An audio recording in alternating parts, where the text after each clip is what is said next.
All right, ladies and germs, we are back, and we have a special guest this week. After we didn't have special guests for a week or two, right, Rainwater? It was just you and I for genre Yeah, I and think so. the other thing. For at So least 2 weeks. we're breaking back into the special guests. We have Miss Erin Benjamin on. Say hi, Erin. What's up? Erin is a. Correct me if I'm getting this wrong because the terminology, I guess you could say, might be off. But you are a costumer for theater, film kind of stuff. Yes? No? That's not incorrect. But basically, okay, the shortest version of that story is I am now making stuff for myself, and if people would like to buy it, super cool. But you have But it's experience though in managing that's wardrobe for productions, correct? yes, Okay. and designing and Fashion. construct. Fashion, so Yes. the art of the Mhm. wear. So right off the bat, this is something Yes. stupid and we can just hit it and move back on to normal topics, but I have to ask this question because you have some experience in fashion and all that kind of stuff. Fashion shows. Yes. When the toothpicks walk down the runway aisle wearing like a Yeah. chihuahua on their head upside down and like a rainbow peacock thing and like there's Yeah. fire on their heels and like they're just looking like they're pissed off at something. That's supposed Yeah. to be entertainment, right? Or is that actually trying to model clothes that they want people to buy? I was It, walking the other day on a treadmill and I was trying to figure out the purpose of looking crazy ridiculous at some of those, and then I started thinking, I'm like, oh, it's just an entertainment show. They're just showing like weird, crazy designs or whatever. It's like, like a walking painting almost. It's not actually meant to be purchased and worn somewhere, or is it? I'm curious to know your 2 cents if you have any insight into this. okay, so you want a genuine, honest answer to Sure. that? Okay, so here's the thing. Those super crazy high-end fashion things where it looks more something like you'd see at like the Met Gala, where it's like so costumey and so big and so impractical that you're like, there's no flipping way that anyone would wear those. That's a specific walk. That's a specific show, and that's just to kind of, I guess, let them get it out of their system. And then there are other shows where it's Okay. like the ready to wear or the pret a porter, where it would be normal people paying ungodly amounts of money, but Yeah. like normal people wearing normal looking stuff.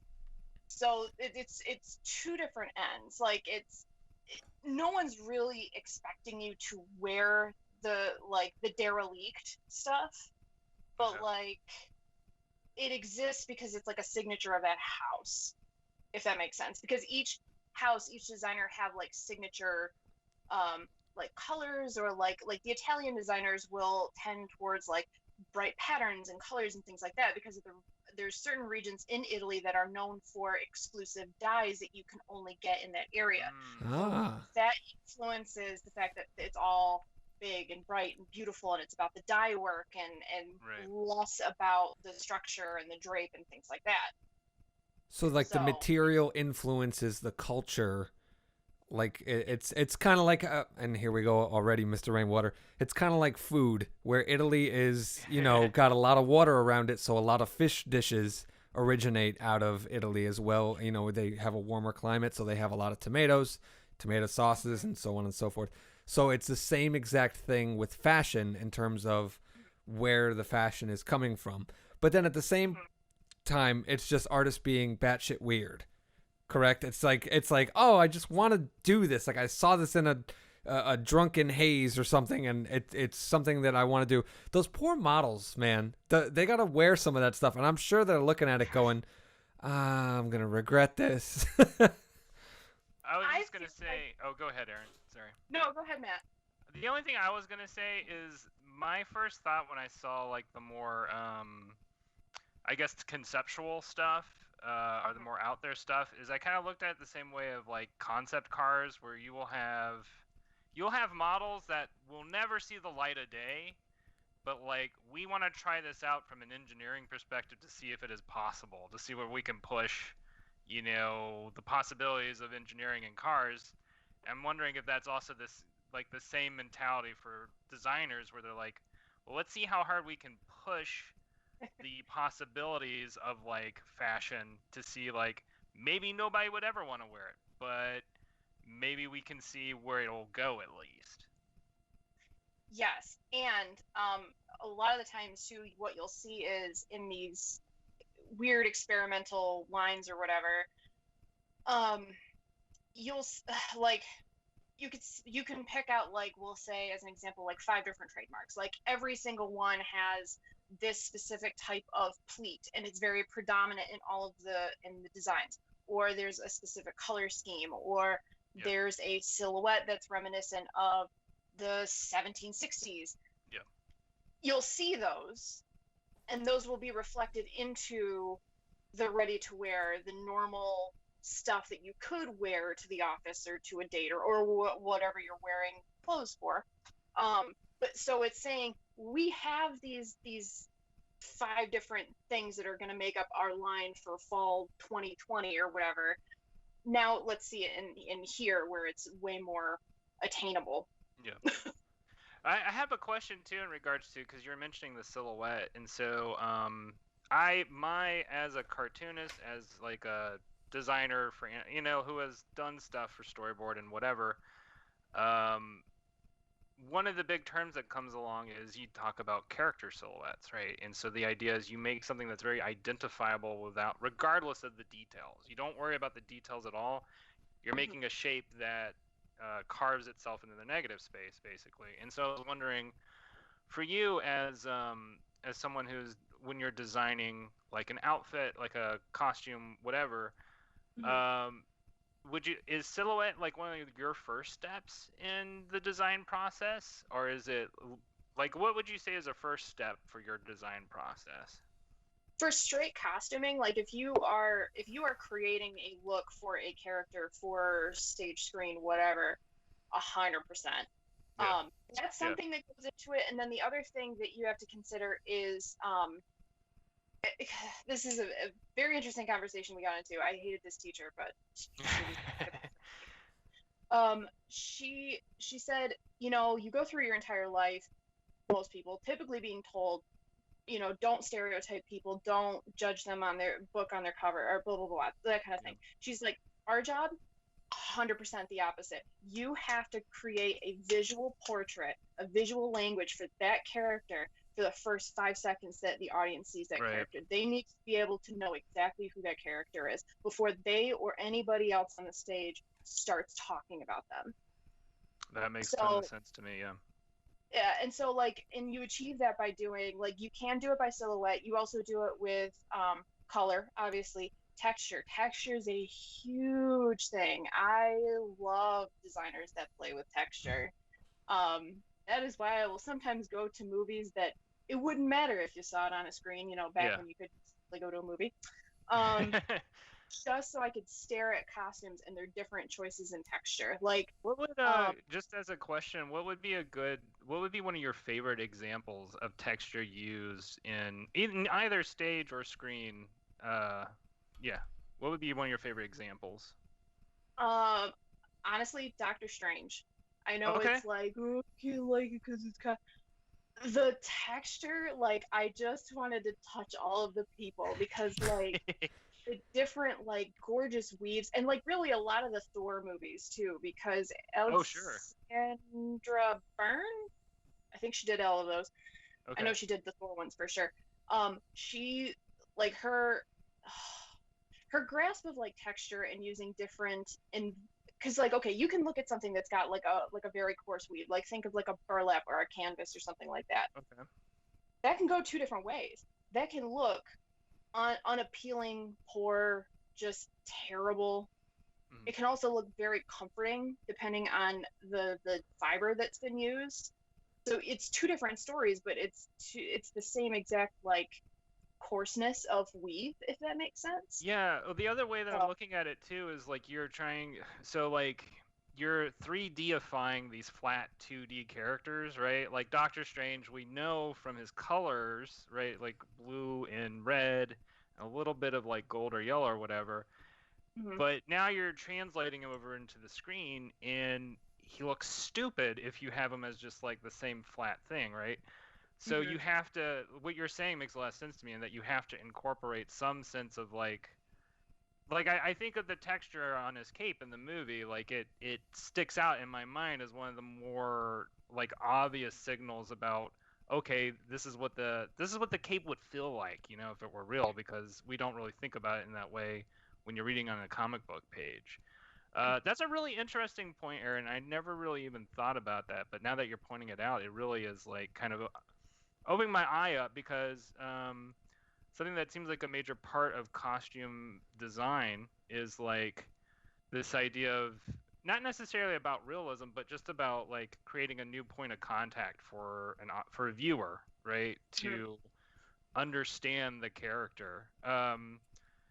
I Jow, did you have any other questions in regards to that? Well, it's on that same line. I'm curious to know if there's a couple of like insights or tips or hacks that you can give us in terms of how to manipulate an audience psychologically with some kind of costume or wardrobe piece, whether it be the texture or the color. I'm curious to know like how like your understanding of how that can affect an audience, because like as you said, they step out on stage, they could not say a word, but the audience automatically goes, I know that's the bad guy, I know that's the love interest, I know that's, blah blah blah blah blah. I'm curious to know if there's any tried and true, almost like, how there's that running joke that like every single movie poster has blue and orange, that kind of thing. Mhm. Is there any kind of like common tropes or cliches, almost to the point, psychologically referring to wardrobe, that you see so much in like either theater or film or even comics to that extent? Um, I mean, color is universal, right? Red always means passionate, angry, fiery, So that's a visual language that we all know, whether or not we know it, right? So you're always going to see your bad guys in darker colors, in greens and purples and blacks and grays. Um, if you, of course, I can't think of anything that's like any examples, but like if you have a character that's morally gray and they're coming to like their act 2 turn point, more often than not they're going to be in diluted colors, like desaturated colors are going to be more grays. There might be like an accent color or something to kind of hint at where they're heading towards or what Mm, character they may party with at the end. But you'll see that, and Rainwater, it's the same thing with comics. It's right. yeah. I mean, the to your point about like what do bad guys look like, they're gonna be more angular, they're gonna be less approachable because sharp spiky is not nice, right? You don't want to be near that. Whereas like anytime like think like the father figure, it's always this fat jovial Santa Claus type character, and it's always that look, even if they're not heavy set, they're big Yeah, loose fitting, kind of characters, easy going, like Yeah, they wear a t-shirt 2 sizes too big because it exactly. gives off that easy going vibe. I'm wondering if, and I granted it was so early in the formation of superheroes that it probably isn't, but you're talking about like the bad guys in darker colors and the good guys probably in little like brighter ones. If Batman is kind of a subversion of that, and that's probably one of the reasons why he sticks out amongst everything, is he's the one in the dark colors, and his bad guy is in the bright, his arch nemesis is in the bright poppy color, the purple and green, Yeah. and he's sitting there in black and gray and like a dark blue. And I'm curious to know if there's any subversions, that like any examples that might come to mind of subversions in terms of wardrobe or texture or anything like that you've seen recently. Like maybe are there any characters that like pop out of you that maybe like they're like a really hard, like tough person, but they're walking around in like satin or silk or something like that, like, is there anything that Oh, pops out to you?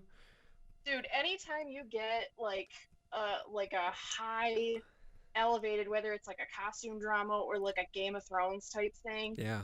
oh man, the evilest one is the one that's always like just that wardrobe is tight. Like they are just like gorgeous, and they've got like the best things because it's that money is evil, right? Like Sure. money, power corrupts, absolutely. So they're wearing that level of like corruption and inward evil manipulation, whatever you want to call it. So yeah, those are always the funnest, if that's a word. It's not a word. I don't care. It is now. Those are the funnest characters because they're so big, and like every time you look at that costume, you're like, yes, absolutely. Like I never watched Game of Thrones, but I definitely looked at some of the costumes. Anything Cersei wore, holy crap! I was actually, once you brought that up, I was actually gonna pop in to say that a subversion actually to what you're saying about like the power corrupting, and they're always like put together and stuff like that. The High Sparrow in Game of Thrones is a religious leader, but he dresses in rags and he's dirty, and he's completely the opposite of the well put together. You know, he's the opposite of Cersei, but he's even more evil actually, which is oddly enough. Yeah. Oh, okay. So one of the most perfect visual language, visual precedents. I don't know. The Superman movie, Man of Steel, the first Henry Cavill one, when they're showing like a flashback of like Krypton exploding, right? Yeah. Oh my God. Okay. So you have the aristocracy who's also the religious leaders and everything like that. They are literally built into their clothing. They cannot move. So that is telling the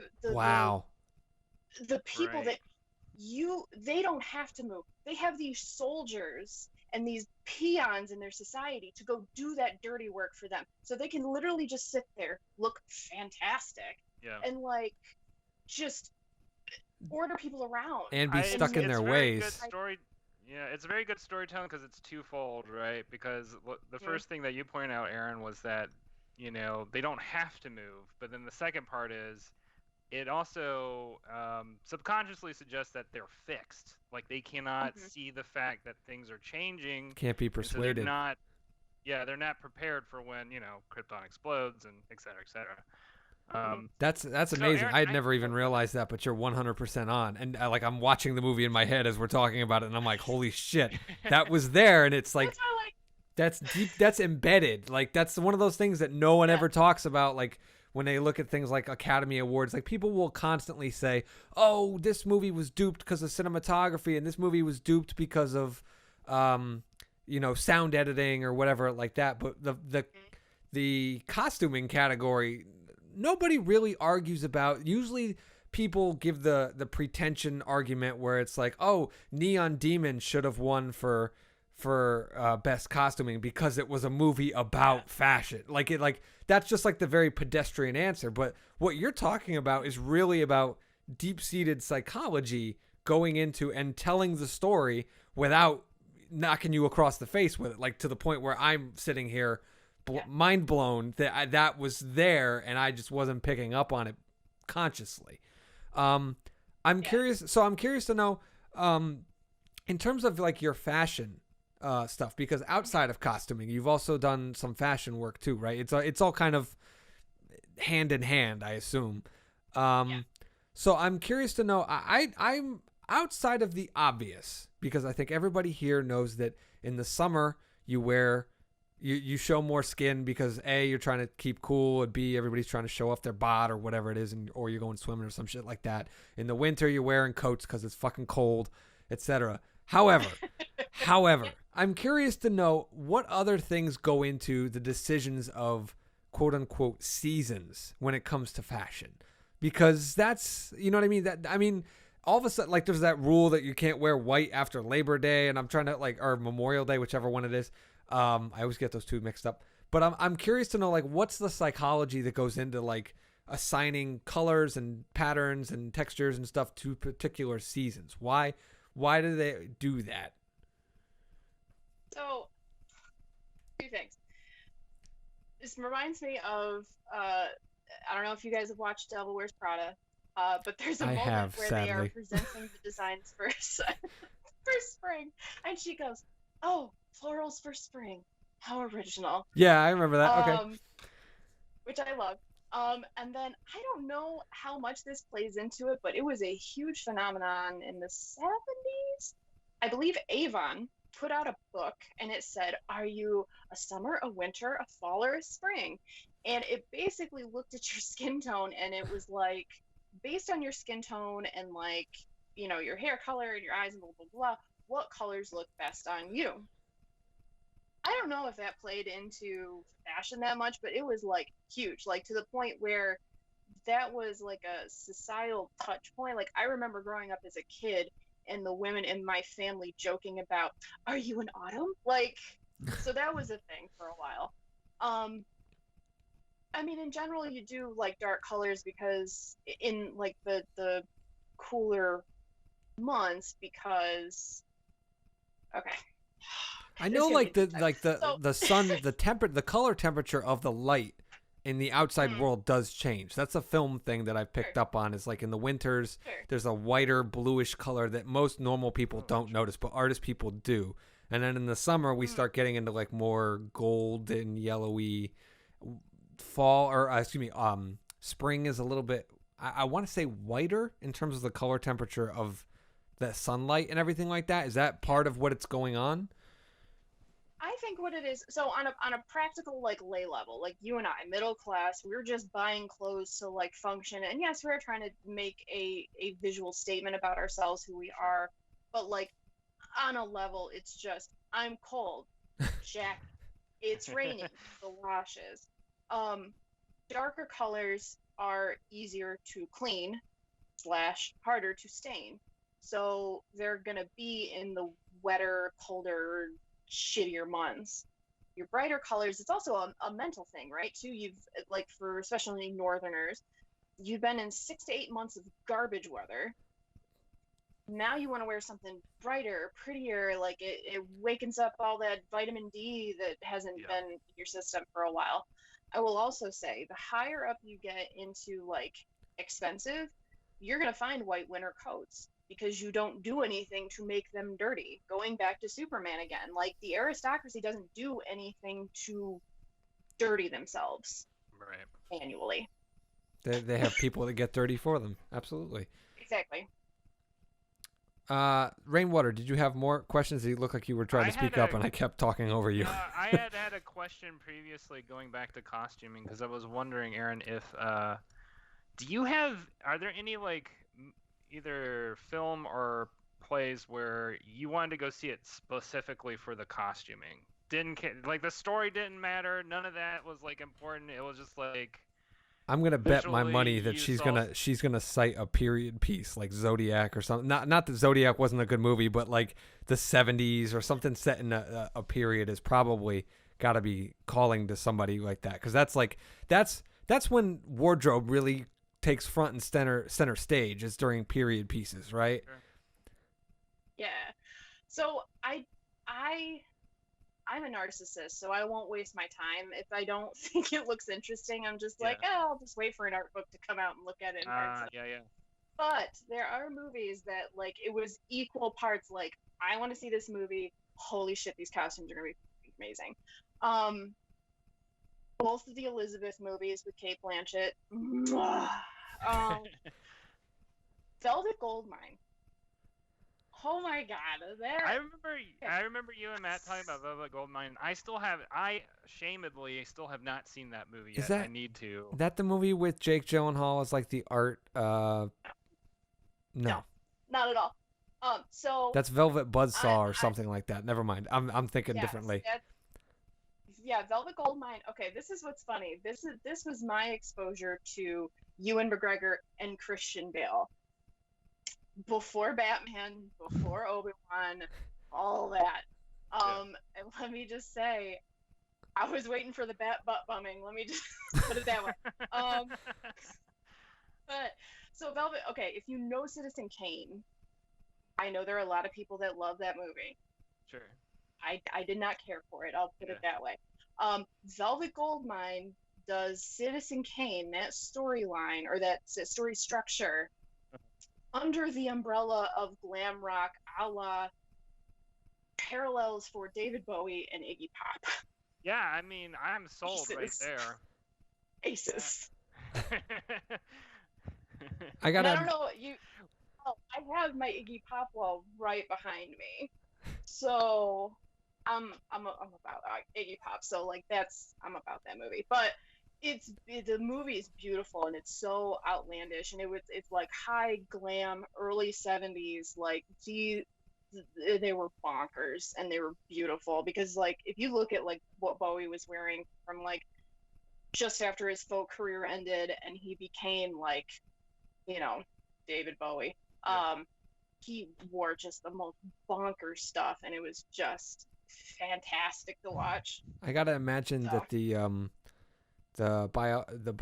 biopic. I don't know ever know how to pronounce that correctly, if it's biopic or biopic, but either way, um, Biopic, I guess. yeah. what's his face? The guy who plays the piano, very gay. Oh, Elton John. Elton John, Rocketman? the new Elton John movie with Taron Egerton. I have to imagine that was something that probably popped out at you. What was that one like to you? You know what's crazy? I've not seen that movie yet. I want to see that movie. I want to see the Rami Malek, Freddie Mercury The Queen movie. movie. Yeah. Well, because I'm sorry, Rami Malek is one of those people that like he could be in anything and I will watch him. I think he's fantastic. He's He a does weird, he does a really weird good- dude, but yeah. He does a really good job of playing Freddie Mercury in that movie. And then Rocketman, I highly recommend Rocketman. That movie made me cry, but I like artist biopics. I've been watching quite a number of them. Especially for whatever reason, whenever I'm hanging out at my dad's house. But for whatever reason, I watched a biopic the other day and I cannot remember. It was about Vincent Van Gogh. At Eternity's Gate. Yes, I want to see that so I bad. recommend that one. It stars Willem Dafoe, and he plays Vincent Van Gogh. I have criticisms about some of the camera work, but overall, like a movie that, for anybody who's an artist, it's kind of like, oh, I 100% get what this is about. But anyway, What's the name of total that movie tangent. again? At Eternity's Gate. And we'll put it on the list for this week because that sounds like a me. There's another one that came out at the exact same time that I still need to see it, and I think it's like Kenneth Branagh, somebody else. It's about like William Shakespeare's last couple of years when he moved back to Avon and Stratford. Okay. Stratford, yeah. And I think somebody comes to him and like tries to get him to write like one last play or whatever. But it's Kenneth Branagh playing Shakespeare. Which is kind of yeah. Which that was the final Pokemon evolution, right? Is he's just Shakespeare now. That's the one where he finally learns Hyper Beam. But so what? Do you remember what the name of that movie was, Erin? No, but I will message Okay. it to you guys. Awesome. Now I need to look up to see if it's streaming anywhere, if I can watch it. Nice. Oh, look, camera work. So, highly recommend watching the first Elizabeth movie with Kate Blanchett. The camera work is spectacular. It's so good. Also, it's not a good show. I know a lot of people like it. I just think it's a pretty show. Hannibal. The camera work in that show is fantastic, but it's a dumb show. You're talking about the one with Mads Mikkelsen. yeah, okay. I remember watching that when it was actually airing, and I tuned out. I think it was like somewhere near the middle, towards the end of the first season. Anthony Hopkins will always be Hannibal to me, and no disrespect to Mads, because I love him as an actor, but it's always Anthony Hopkins to me. Silence of the Lambs is one of my top horror films of all time, films in general. But yeah. Here's my thing with that show, right? Why did the female psychiatrist suddenly become the dumbest character in that show by the second season? Also, how is there that many serial killers on the East Coast? I don't know. You know something? I've always had a gripe with horror being turned into a television show. It never, unless it's like episodic, where I haven't watched the most recent Creep Show television on Shudder, but I've heard mixed things. But more or less, I am kind of anti horror TV because it just doesn't have that suspense building for me that really works. The only time I ever, and when I say loved, I mean I fucking loved, and I was devastated when they canceled it, was the Exorcist television show with Gina Davis that was on Fox. Okay. Yes, I agree. Don't say anything more than episode 1 or 2 into season 2 because I haven't gotten any farther than that. But I agree. Yeah, but the episode or season 1 was phenomenal. There was that whole reveal that no one fucking saw coming. Like even the scare scenes in that show, legitimate. And I watch a lot of horror movies, people. I was legitimately like, all right, I got to turn the lights on and I got to make sure someone else is in the house and I'm not going to bed for 2 hours. I'm going to go put on Anchorman so I can switch my brain into a different gear. Like that show actually messed me up. But like horror actually, it's been rough in terms of television. I know that people love the American Horror Story, and I know they love, what was that? The Norman Bates one with Bates Hotel or something like that. It never appealed to me. I just couldn't get into it. But kind of shifting back to our topic, or at least the central topic, I would say, is there anything that you've noticed in like horror fashion or costuming that really kind of is it all the same psychology, you know, like the bad guys in dark colors and stuff? Because I'm thinking the Francis Ford Coppola Dracula, and like that movie was a fucking fashion show from start to finish, and Dracula is like some of the most outlandish, like his hairstyle and everything was like forefront for like, hey, look at me. And that, I don't know if I would say, because the fucking special effects in that movie are flawless, but the artistry that was in there kind of took a step forward again over the story, like the appearance and stuff like that.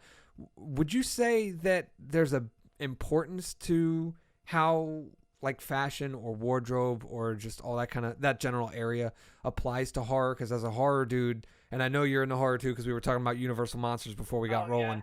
Yeah. What's your take on how to approach fashion, wardrobe, costuming in horror?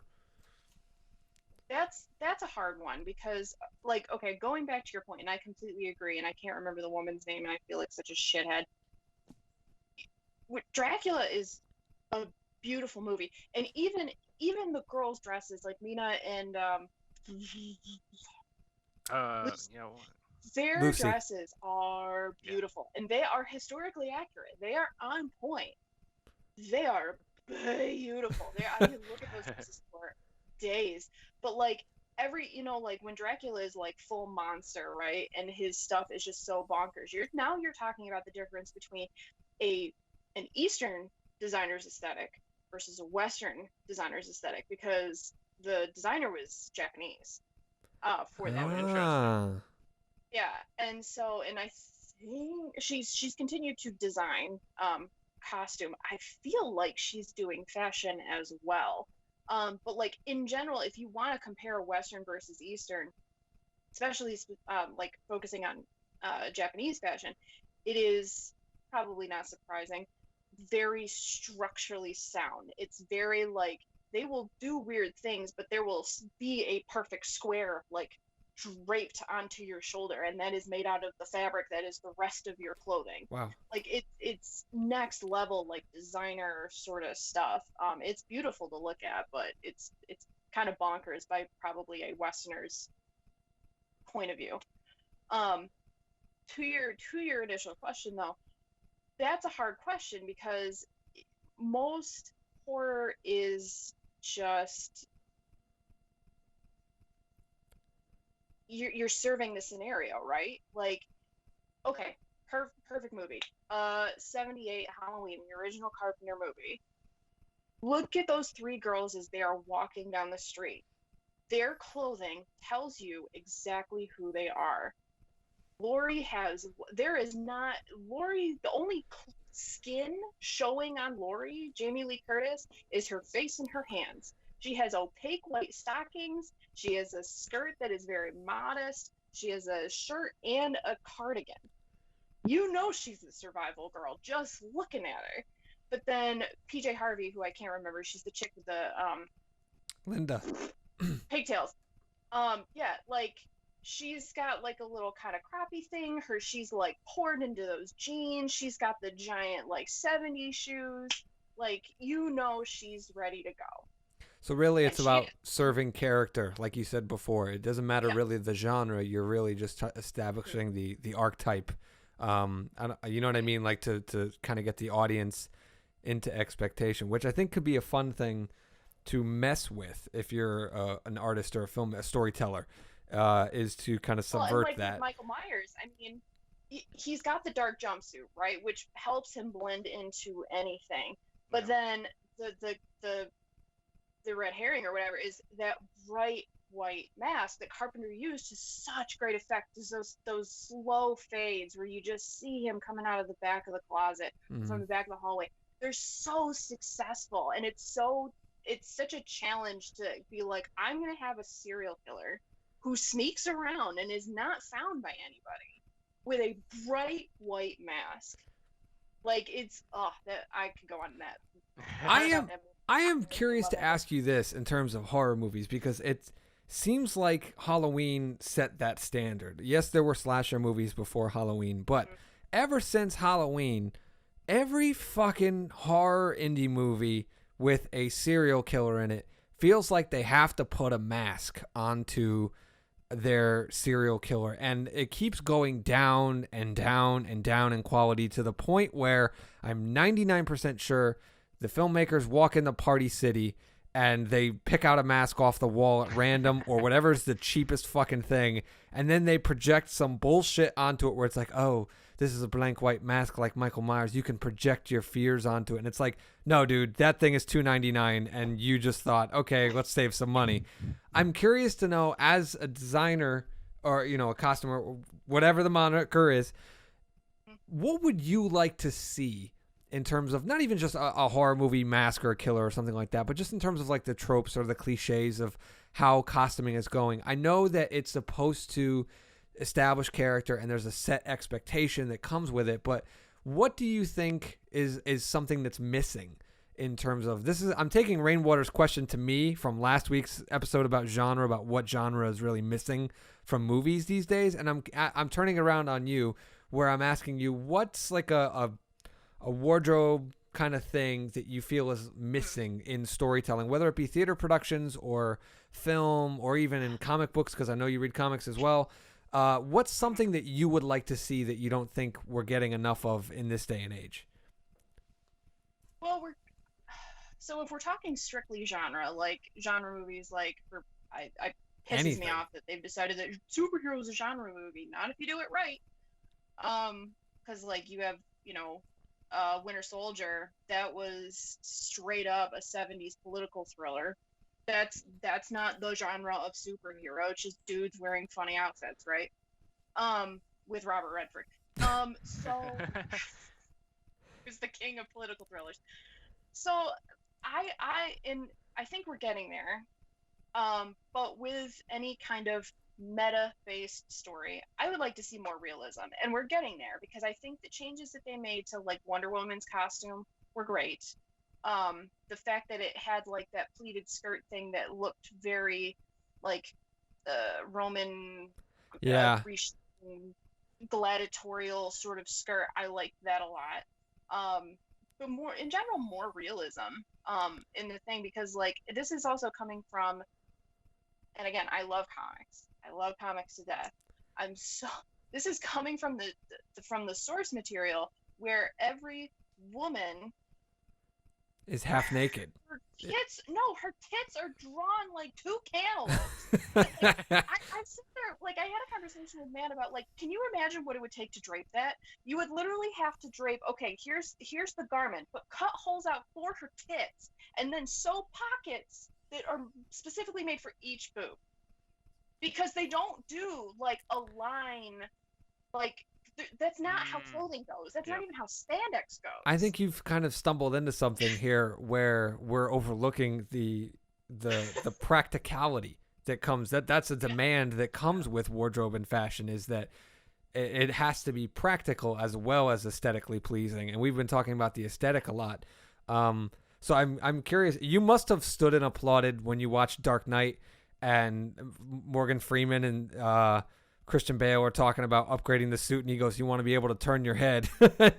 Like, that's got to be a moment. Yeah, no, that was great. And I did actually like watching that progression, because I do see what Nolan was doing with Begins, where he was like, let's root this into the real world, and how would he actually do this, and like, and all of that.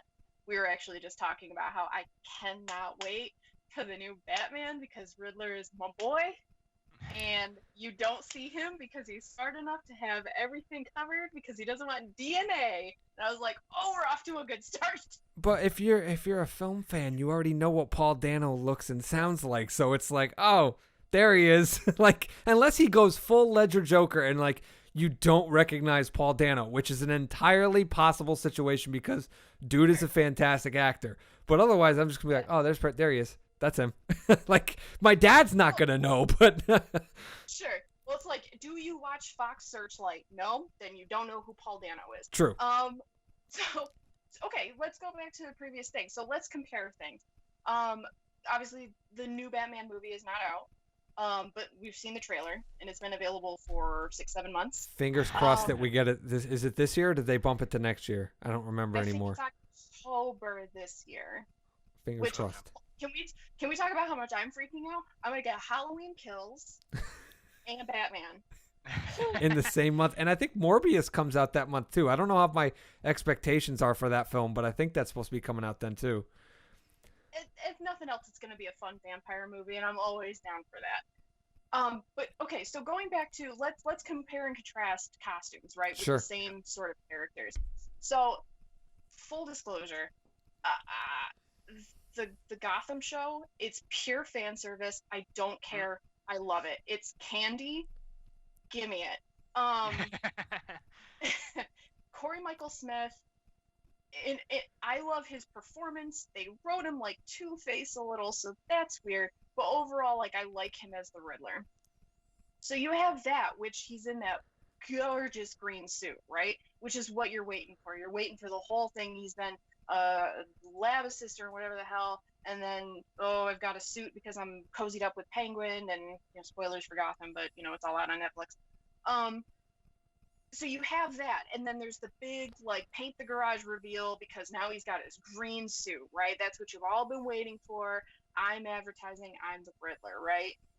Versus Paul Dano, who that version of that character where he knows he's gonna go commit crimes. And so he's like, no, you're not going to see me. You're not going to trace me. You're not going to get any DNA off me. You're not going to cue or like connect me to these crimes.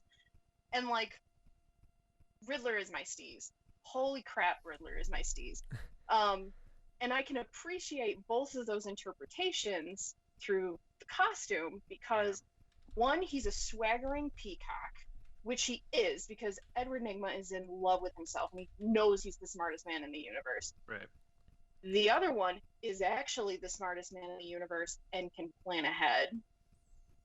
Prep time. So, I like it. I'm going to break now from the entire fashion disc thing, and I just want your 2 cents on a fan theory that came out. And for the love of me, I just watched The Dark Knight the other day, and I cannot remember the fucking name of... Who is the name of the accountant in Dark Knight? No, he's not. No, he's not. Is he? You know where I'm going with this already. What the hell is his name? What the hell is his character's name? Do you know what I'm talking about? Charlie Brown, because that head was ridiculous. So there's the accountant guy that works for Morgan Freeman in Dark Knight, and he blackmails Batman. And then when he realizes that's not going to work out well, he takes like a payday to go on television and out Batman publicly. And then the Joker's like, oh, I'm going to kill him if you spoil it, and da-da-da-da. But his last name starts with like an E. And somebody was like, oh, he's Mr. E. That's Nolan's version of the Riddler. And he's got red hair, and he's kind of a sniveling little asshole, and it was kind of like almost like a backdoor way of putting him in there. It's kind of like how the fat guy that's Gordon's number 2 is not Harvey Bullock, but I don't know why they didn't just name him Harvey Bullock. You don't think that was Nolan's way of kind of shoehorning the Riddler into his film? If it is, I'd say fuck off, man, because if here's my thing, like all of these different like Batman rogues have different, they all pretty much have the same origin, but how they get there is a little bit different. Riddler is one of the ones that actually has usually nothing to do with Batman or Bruce Wayne. He just knows he's smart. And he's pissed. It's almost Lex Luthor syndrome, right? He's pissed because everybody's like, oh, is Batman the world's greatest detective? No, absolutely not. I'm the smart one. I'm going to prove that I'm the smart one, and I'm going to set up all of these ridiculous things for him to solve. Yeah. Like, that's the thing. So, I feel like once superhero movies started to get cool again with like the Batman movies and stuff like that, I feel like there's a marketing department where they just throw shit at the wall that could go either way. And if people like it, they run with it. If people are like, no, it's dumb, they're like, oh, we didn't know, that's just a fan theory, we didn't know anything about that. Like, and I'm convinced that Disney's hardcore doing that with all of the marketing, when they're like, okay, so if you have like a movie that you know isn't going to come out for a year or two, and they're like, oh, sources say that blah blah blah this character is gonna blah blah blah this character, and like then they go, okay, what do you think, fanboys? Because they know that Facebook's gonna erupt and Reddit's gonna erupt, and they're like, okay, if they respond well to it, cool, put it in the script. If they hate it, okay, we're not doing it then. I have a theory that that's exactly what they're doing with Black Panther. When they said that they were not going to recast Chadwick Boseman as Black Panther, that was like a reverse psychology thing that they were doing, where they were going to have, oh no, someone should step in and play him and da da da da. Whereas it felt like they thought, oh, if we recast it, everybody's going to get pissed and be like, oh, he's not as good as Chadwick or blah blah blah blah. But they're like trying to angle it so that the fans feel like they were the ones that decided to recast it instead of them doing it. Does that make sense? It's maybe I'm going like full QAnon conspiracy theory here, but like that's how I've been kind of interpreting how I've watched that news trickle out. Because how do you make a Black Panther movie where Black Panther, a direct sequel, the first fucking sequel, where Black Panther has died off screen, and you know what I'm saying? Like to me, it's mind boggling how it happens. But if they can make the fans think that the fans decided to recast him, then it won't get as much backlash as it would if they did it. Well, and this is the thing, and I mean, like, it's tragic. Like I watched, but like, here's the thing too, right? Like they're still trying to like, because what I've heard is, no spoilers, there are certain characters that show up in the Winter Soldier Falcon show that it was supposed to have been Black Panther. Makes sense. So Mr. Boseman is no longer with us. So they were like, okay, well, we're going to have to write these other characters in to serve that purpose. Which, personally, I think worked better. Because that fight scene was fantastic. I know what you're talking about. Yeah. But, here's my thing. Shuri has been Black Panther. Make her Black Panther. Like, technology's gotten better since Paul Walker died. I know for sure that you can like do 5 to 10 minutes of not Chadwick Boseman footage, kill him somehow in this thing, or he's got to go shoot him off into space. They're all in space now. Launch him into a he goes into like a wormhole and he goes into a different dimension and they can't get him back. That's it. End of Chinese with Doctor Strange. See you later. And then, turns into 12 years for some reason. And for what it's worth, Shuri was my favorite part of the original or the first Black Panther movie. No disrespect to Michael B. Jordan or Chadwick Boseman, but Shuri was 100% my favorite character in that entire movie. So if I mean, not to reloop it, listen to anything about Ruth Carter talking about how she came up with all of those costumes, and especially for how she decided on all the looks for all the different tribes, awesome. So cool and so eye-opening, especially because, as you can tell, I'm a white girl. Um, did not, and I grew up in the middle of BFE Central New York, where there's just a lot of me walking around.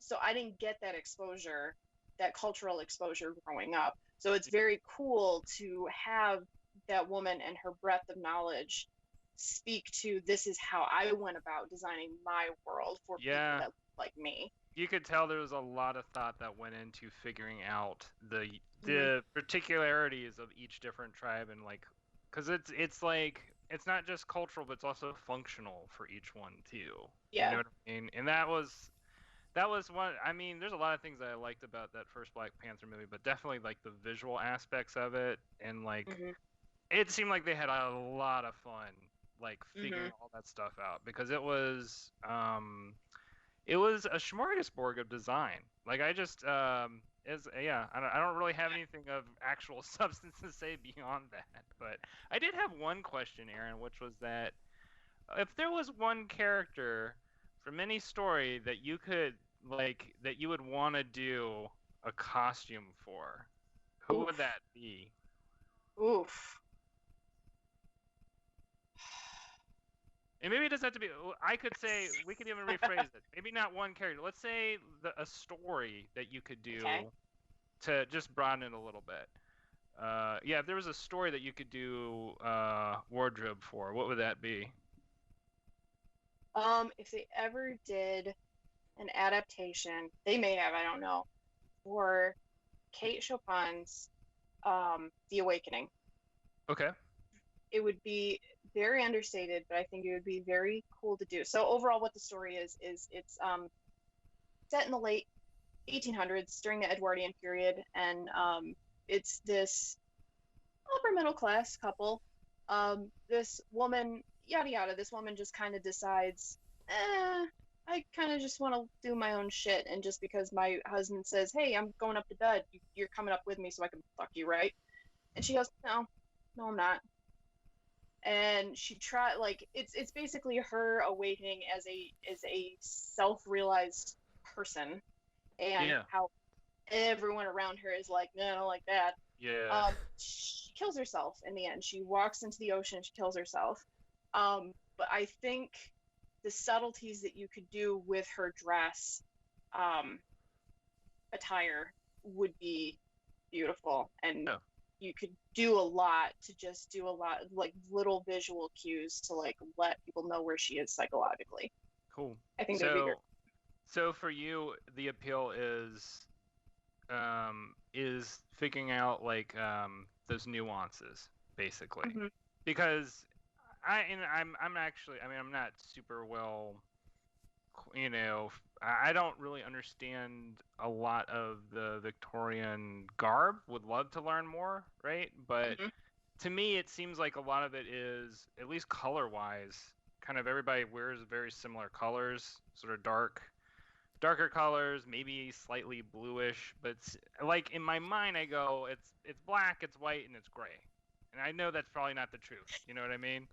I know that's probably like not the truth at all. But the best way that I can put it is like, it seems very simple in terms of color. For you, what are the intricacies that most appeal to you about that particular kind of wardrobe or that style? Well, so to give you a fun fact about color, starting in the mid 1800s, maybe 1860, 1870, arsenic was incredibly popular as a dye agent for everything. Which created this beautiful, like, neon emerald green.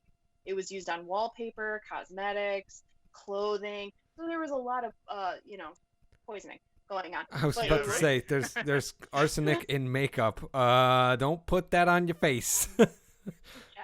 So, I mean, so to add, there's definitely a very vibrant green in that gray and black and white palette. So, but by that point, I mean, the Industrial Revolution was like up and going, right?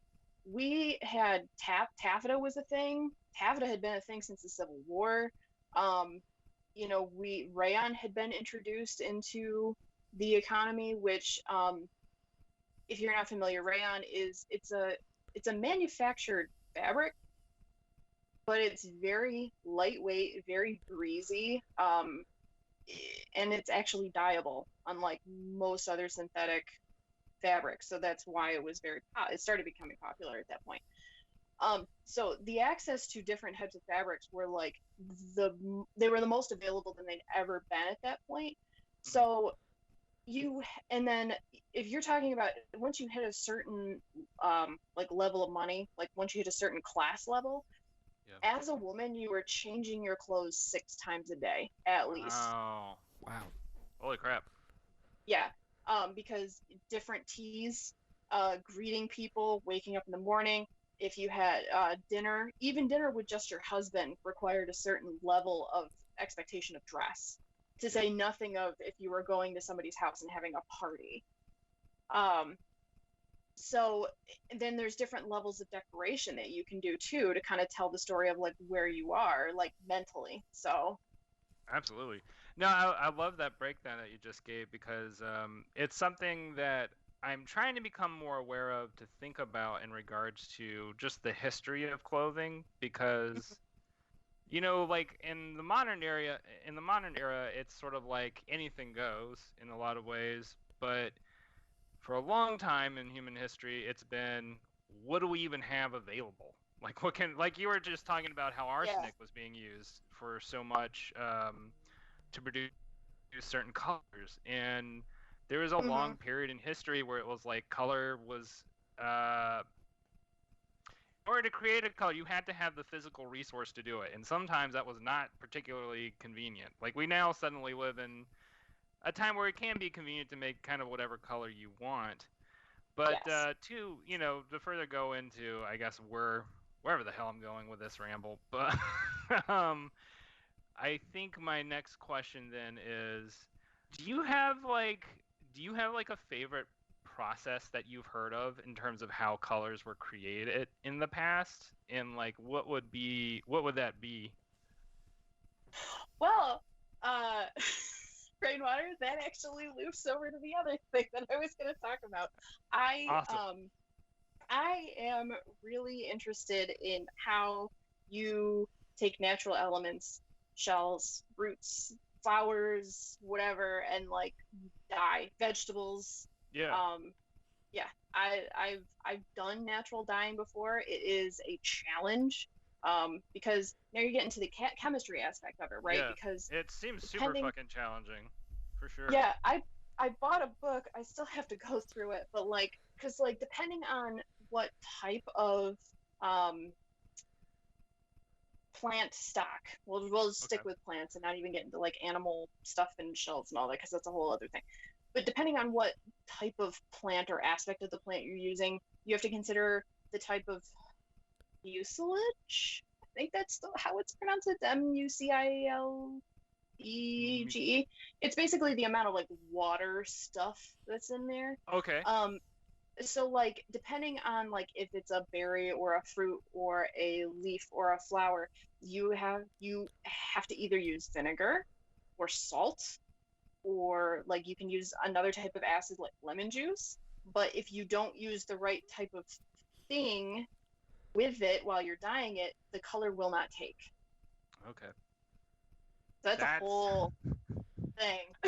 yeah, that sounds incredibly complicated. And there's also like How temperature stuff that comes into play too, right? Because I know like when I'm doing food stuff, that sometimes like when I'm doing something, I'll boil something and then I have to shock it. So if it'll go from hot water to cold water immediately, like ice water, just to keep like the color of it going. And I'm assuming that kind of a process is similar when it comes to trying to preserve colors when you're dyeing. Yes. So whether you're using like a box like RIT dye and you're dyeing it's like a synthetic color or whatever, or if you are using natural based anything dyes, it's with your natural fibers, so your cotton, your rayon, your silk, all of that. You're boiling that water and you're letting it sit in that hot, hot, hot water. and you're letting it take as much color in as you want, because that's the other part of it, right? If you want like a lighter blue, you still need that shade of blue, but you don't leave it in as long. Versus if you want a super dark blue, you're constantly monitoring it to make sure. And it's like with painting, you drop you put paint down, well, that's lighter than it's going to end up being, so you have to keep that in your head. When it dries, it's going to be darker. So there was I worked in a costume shop for a while, and we had a spot of the ironing board pad that was just stained as shit, because we would be dyeing stuff and you take it over and you iron it out to be like, okay, this part is dry, this is actually the shade it's going to be. Nope, throw it back in there, we got to keep it going. So there's that.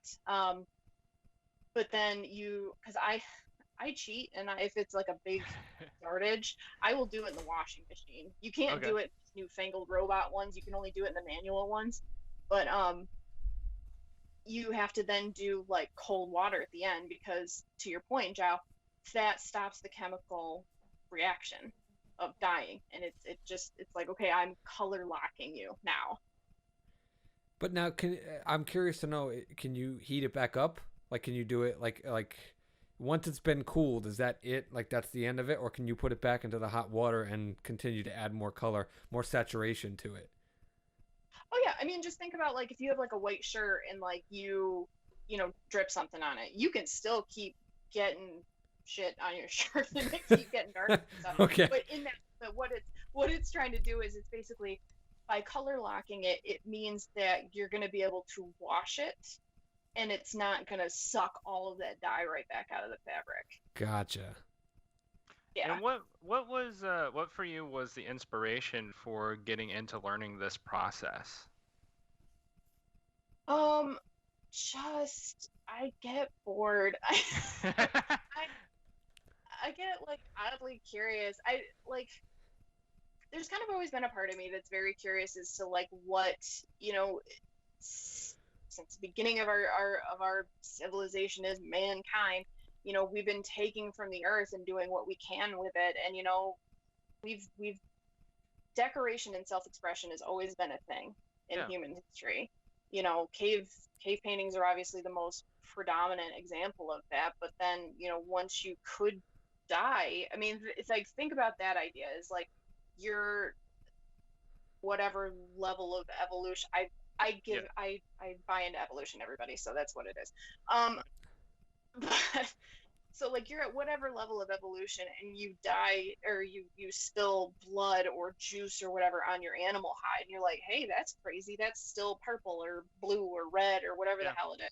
And so then you go, okay, what if I keep doing this? Like, that level of human experimentation is just so interesting and cool to me. Oh, absolutely. I was gonna ask too, do you find in the colors that the clothing that you dye, is the quality, how would you describe the quality of the color versus, say, a modern dye, basically?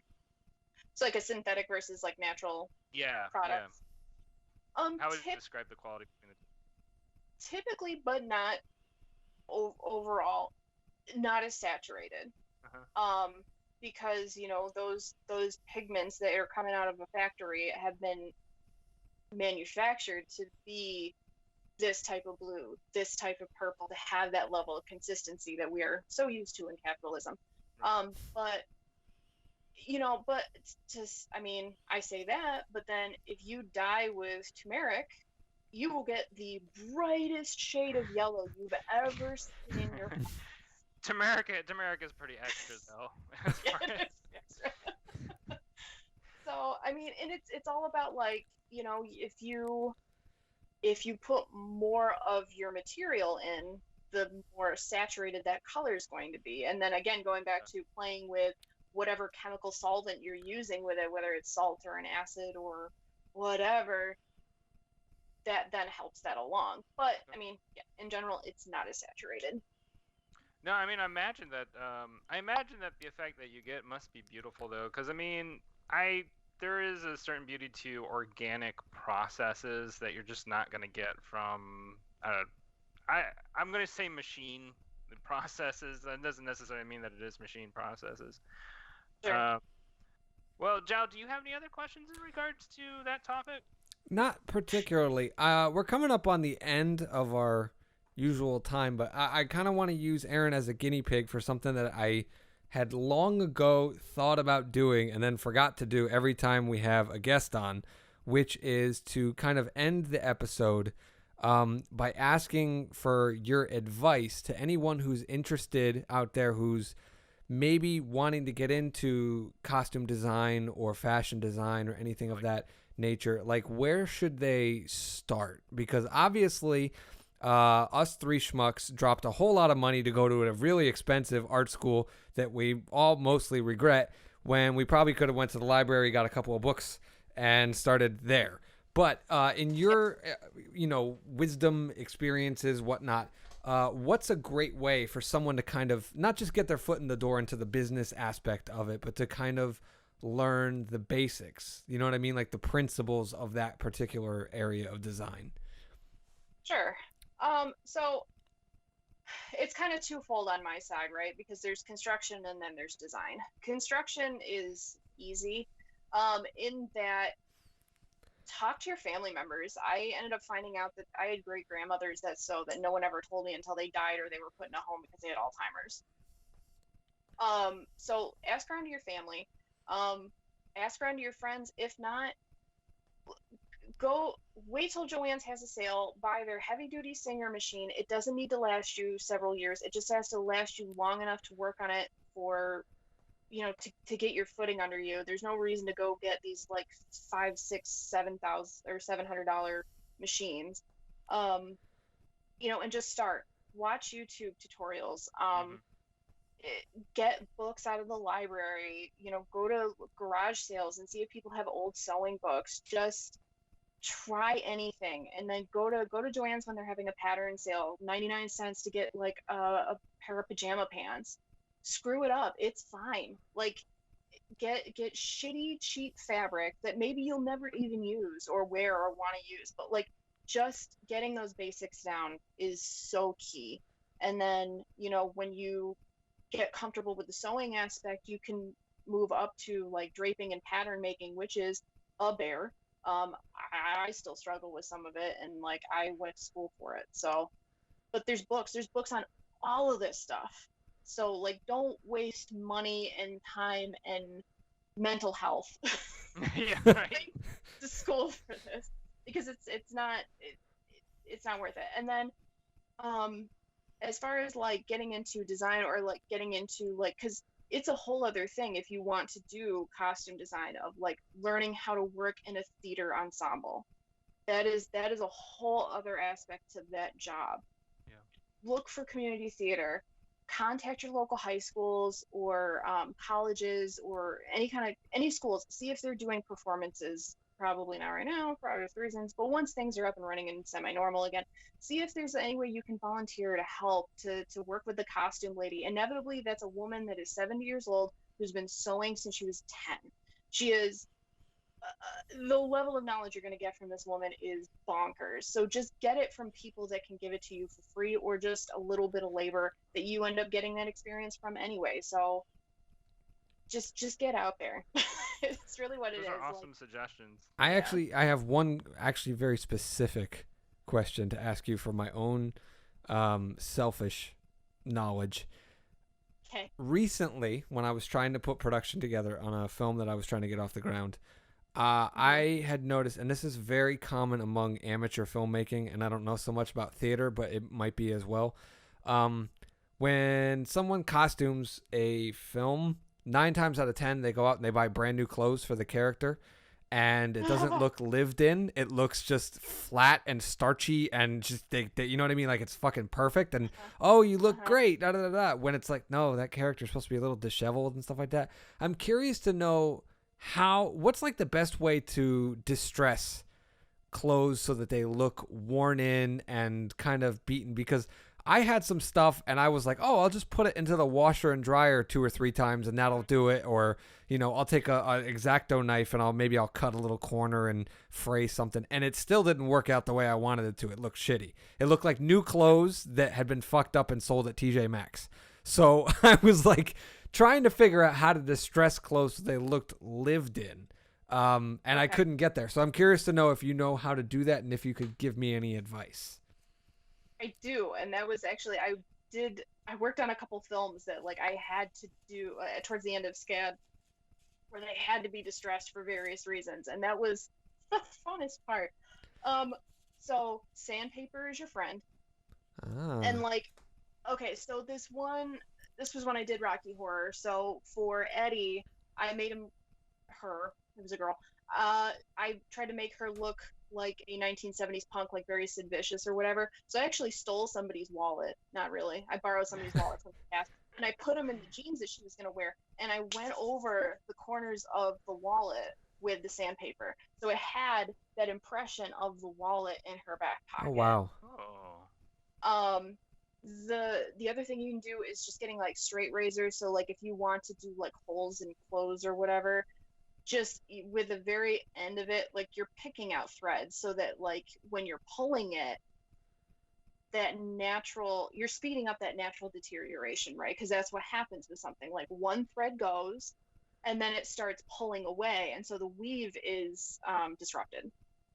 The other thing too, if you want it to look kind of like dirty or dingy, like if you're doing like something apocalypsy, or if you're out in like the Dust Bowl or something like that, Walmart has their shitty spray paint that is more medium than it is pigment, and it's perfect because it's like 99 cents or like like $2 a can or whatever. It's perfect because you can spray that till the cows come home, and it's just this light dusting of whatever brown or black or gray or whatever the hell you're throwing down there. And so you've got just this impression of, oh, it was dragged through the dirt.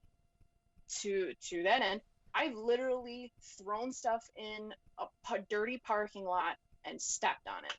See, that's not one that I'm a fan of doing. For even though I'm Mr. I like authenticity.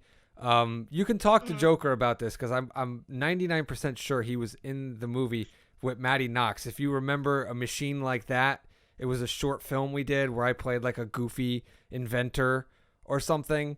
And my invention blew up at one point, and Maddie Knox was like, "Oh, we're just gonna put charcoal on his face," and I was like, "All right," and then we did it, and then like the next like 2 weeks, I had like zits like you wouldn't believe. So I'm not a fan, particularly of actually throwing shit in the dirt and stuff, but the sandpaper thing that might be a big help, as well as the spray paint. Spray paint, I don't think would bother an actor as much. Sure, there's that authenticity thing. Like if you have a actor that needs to like literally brush the dust off their shoulder, you're going to put dust there. But I can't imagine it's fun. It's really itchy to do stuff like that. And I'd rather fake it. Ben Nye has powders that you can buy. And they are different pigments like brown, different levels of brown, and then black for those express purposes. What was the name? It's makeup. It's Ben Nye. So it's like Bill Nye, but Ben. That's what I thought you said was Bill Nye, and I'm like, the scientist, like the TV scientist, has makeup line. No, it's his weird brother that has a makeup line. But yeah, so Ben Nye Cosmetics, it's just theater cosmetics, and they have like the powders, so that if you do need to do like the Dickensian like waif with the soot all over his face, you can do that. It's not charcoal. Thank God. It's a pigmented powder. So, I mean, you will eventually break out from it because it's makeup that your face doesn't want. Right. But it's made to be on your face. So. Yeah. So as long as you don't have it on there for 3 weeks and you scrub very good when you take a shower when you get home, I'm sure it'll work out. But this has been awesome. I don't even think we've gotten into some of the other stuff that we wanted to talk about with you. So we'll definitely have to have you back on at some point. Yes. Thank you for coming on and schooling us on a lot of this stuff, because this is foreign territory to me. It's something that's it's like there's 3 things that I like, art type stuff that I am completely alien on, and costuming, fashion, wardrobe, that's the kind of stuff. That's one of them. I started dipping my toe into it when I was developing my film. Like I was getting into shit. I was designing a Grim Reaper character for this haunted attraction or whatever, and the idea that I had with it was he only killed people who were wearing gray clothing, and then he cut off a piece of their clothing after he killed them, and he added it to his cloak. So it was a bunch of different gray patterns and stuff like that. So I tried to put that shit together thinking, oh, I'll just get a regular Grim Reaper cloak and then I'll sew little patches and tatters and rips and stuff from gray clothes that I'll get from the thrift stores, and then it'll be fine. That fucking costume weighs at least 25 pounds, and I was like, this is terrible. No actor is going to want to wear this in the middle of the forest when it's raining and crazy shit like that. So it was definitely a very humbling experience to me, and I have a great respect for costumers, wardrobe, fashion people, more so than I did when I was at SCAD, where I was like, those are just the fucking extra preppy chicks who couldn't make it as a professional cheerleader and want to just go and spend daddy's credit card and, you know, sit next to Versace at a fashion show or some shit. But I have a new respect now. You were right about them, and I'll tell you what. I was 100% an outsider. It did not matter because, like, okay, for context, I did a 4-year degree in the performing arts department, but by the time I had gone, I'm not really good as an actor. Costuming's kind of fun. I'm like, their production design was lighting and set. That was it. They had a couple elective costume classes, but that's it. So I, like a dipshit, added another year of college on by doing a fashion minor. Theater didn't want anything to do with me because I wanted to do costume, but was still taking acting classes. Fashion wanted nothing to do with me because you want to do costume? Why are you here? It's all sewing, isn't it? Oh my god, they hated me. And then because, like, I'm, you know, a punk, I was just like, yeah, I want to do fucking costume, man. What are you gonna do about it? I'm gonna call my daddy, and then I'm gonna go tell Paula Wallace that we want a horse riding class, and that's where I want my money to go. That to this day, everyone who's listening who doesn't understand this, the three of us went to the Savannah College of Art and Design, and I halfway through almost wanted to switch my major from filmmaking to writing, and we didn't have a writing major at that point in time, but they had a fucking major that they instituted for equestrian activities. How that's a fucking art, I don't know. But apparently it was important that the people learned how to ride their horses. They do wear spangly jackets, so there's hardcore. That will never sit well with me that happened. But anyway, again, Erin, thank you so much for coming on. Thank you so much. We will definitely have you back on again at some point. Cool. For anyone listening, check us out every week. We're going to have a fun topic coming up very soon. About movie scores. I don't know if it's going to be next episode or not, but that's in the works. But I know that me and Mr. Rainwater have a slew of topics coming our way. So make sure you stay tuned, and yeah, bye everybody. Well, Good night. thanks guys.